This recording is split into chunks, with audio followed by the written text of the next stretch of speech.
Radhe Radhe everyone, मेरे YouTube channel पर आप सभी का स्वागत है। आप सभी को धनतेरस की बहुत बहुत शुभकामनाएं। आज की वीडियो में हम देखेंगे कि धनतेरस के दिन जो झाड़ू हम खरीद कर लाते हैं उसका पूजन कैसे किया जाता है। धनतेरस के दिन सभी लोग झाड़ू जरूर खरीद कर लाते हैं, तो आप कोई भी झाड़ू खरीद सकते हैं। फूल झाड़ू, सीख वाली झाड़ू, नारियल झाड़ू, कोई भी झाड़ू आप ले सकते हैं। बस ध्यान रखना है कि प्लास्टिक की झाड़ू हमें धनतेरस पर नहीं लेनी है। भी हम झाड़ू लाते हैं उसका हैंडल प्लास्टिक का या लोहे का होता है, लेकिन फर जो है वो घास वाले होने चाहिए, प्लास्टिक के नहीं होने चाहिए। और झाड़ू का पूजन हमें घर लाने के बाद जरूर करना है। देखिए, दिवाली जो है लक्ष्मी जी का त्योहार होता है। झाड़ू को लक्ष्मी जी का स्वरूप माना जाता है। झाड़ू का पूजन हम जहाँ भी कर रहे हैं वहाँ सबसे पहले उस जगह को अच्छे से साफ कर लेंगे। अच्छे से जगह को साफ करके फिर हम अपनी झाड़ू रख लेंगे। झाड़ू पर जल के छींटे लगाकर हमें शुद्धिकरण करना है। तो मैंने झाड़ू पे जल के छींटे लगा लिए हैं। अब इसके बाद थोड़े से फूलों का आसन देकर मैं अपने देसी घी के दीपक को जला लूँगी। फिर इसके बाद हम अपनी झाड़ू पर रक्षा सूत्र बांधेंगे, यानी किलावा बांध देंगे। बाजार से हम कोई भी चीज़ लाते हैं तो वो शुद्ध नहीं होती, उस पर धूल मिट्टी लगी होती है। झाड़ू का हम शुद्धिकरण करके ही पूजा करते हैं। जब हम झाड़ू का पूजन करेंगे तो आसन लगाने की जरूरत नहीं होती है। जमीन को ही अच्छे से आप पोछा लगाकर वहीं पर अपनी झाड़ू रख के आप पूजन कर सकते हैं।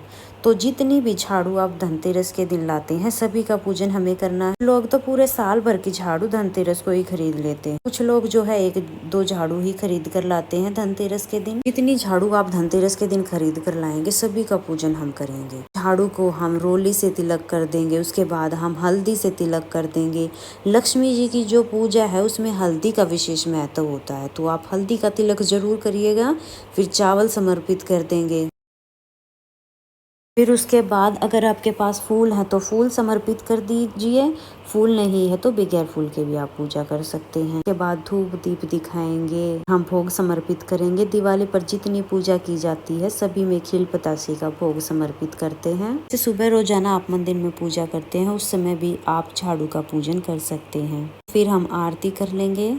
तो लक्ष्मी माता की आप आरती कर सकते हैं। आप 5 बार क्लॉकवाइज घुमाकर भी आप आरती कर सकते हैं, उसको भी आरती का ही स्वरूप माना जाता है। फिर हम हाथ जोड़कर माता लक्ष्मी से अपने घर में आने और स्थायी रूप से रहने के लिए प्रार्थना करेंगे। के बाद हम अपने सीधे हाथ में थोड़ा सा जल लेंगे, झाड़ू के ऊपर से 2 बार वार देंगे। इस तरह से हमारी पूजा पूर्ण हो जाएगी। झाड़ू की पूजा हमें इसी तरीके से करनी है। कुछ लोग झाड़ू की पूजा धनतेरस के दिन करते हैं और कुछ लोग झाड़ू की पूजा दिवाली के दिन करते हैं। तो आप अपनी सुविधा के अनुसार धनतेरस या दिवाली के दिन झाड़ू की पूजा कर सकते हैं। एक बात ध्यान रखिएगा कि जब भी आप झाड़ू का पूजन करें तो सूर्य अस्त होने से पहले पहले झाड़ू का पूजन कर ले तो सबसे अच्छा रहता है, यानी कि दिन छिपने के बाद झाड़ू को नहीं उठाया जाता है।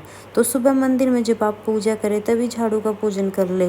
झाड़ू को दिवाली के बाद ही यूज करना है, पहले हमें यूज नहीं करना है। मैं आपको बता देती हूँ कि झाड़ू हमें कब फेंकनी चाहिए। झाड़ू को आप शनिवार और अमावस्या के दिन फेंक सकते हैं।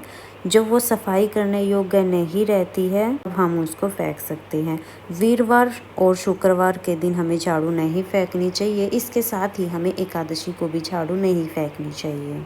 इसके बाद हमें कुछ बातों का और ध्यान रखना चाहिए, जैसे कि झाड़ू को हमें छुपा कर रखना चाहिए, झाड़ू को हमें लेटा कर रखना चाहिए, झाड़ू को कभी पैर नहीं लगाते यानी ठोकर नहीं मारते। अगर गलती से ठोकर लग भी जाए तो उससे तुरंत क्षमा याचना कर लेते हैं।